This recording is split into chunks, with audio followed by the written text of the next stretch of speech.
Hey guys, this is Tim with 4x4 Camping Core. Today I'm going to air down my tires. I'm going to test a new set of tire deflators, see how accurate these things are, see if they make it easier to deflate the tires, and see if I like them overall.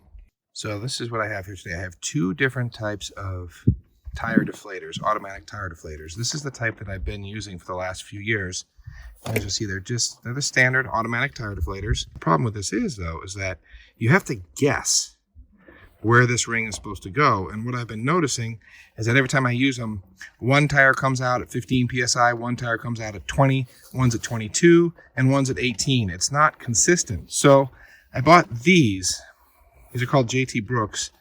And what I like about them, this is going to be the first time I used them, but what I like about them, at least for their marketing, is that you can set the gauge, and it actually has numbers on the gauge. Then it should be an exact measurement. So, okay, so this is how you adjust these things. I just read the directions. This is what it says to do. Since this is my first time using them, first thing it says to do is to unscrew, to loosen this locking ring.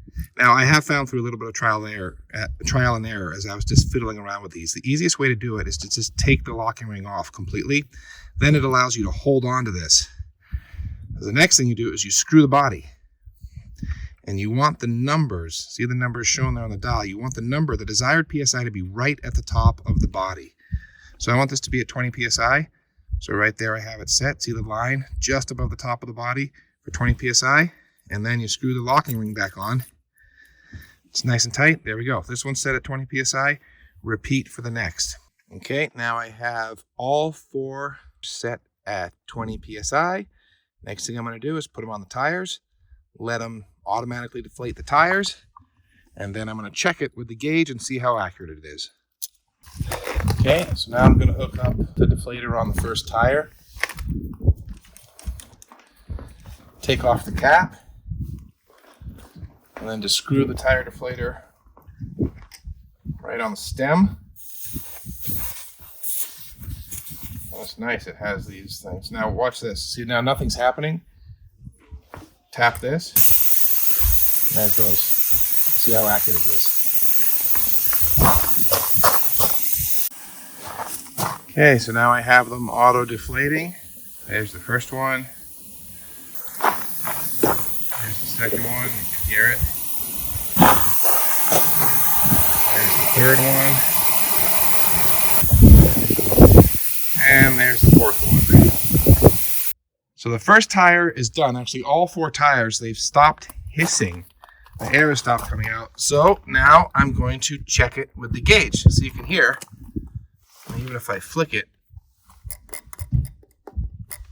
no more air is coming out. So it should be at 20 PSI. Let's see.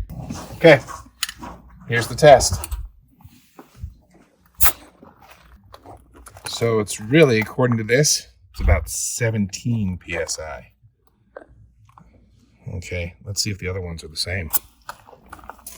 We're going to check the second one.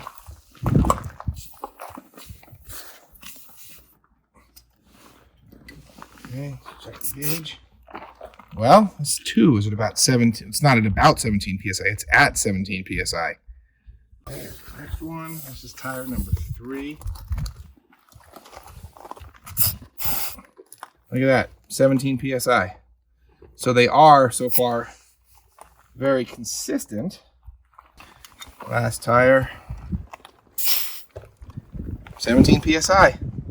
Well, that shows us something. They're all the exact same. That's really cool. So I guess then doing the adjustment here, instead of making the adjustment be with that 20 being right parallel, right even with the top of the body, make it just above the body. Nope, that doesn't make sense. It'd have to be just below the body. I'd have to screw it down a little farther. Screw it down just so you can't see it. And that's when you'll get a more accurate setting. At least that's what this shows us. So good thing about these, very easy to use. All of them were the exact same, but the setting, you have to tinker around with it if you want to get precise with your PSI. It's a lot easier than the other ones.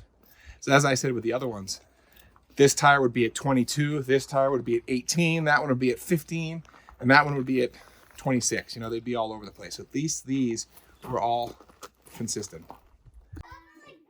Okay, so Chris came up with a good thought. How do we know that the gauge, that is totally accurate?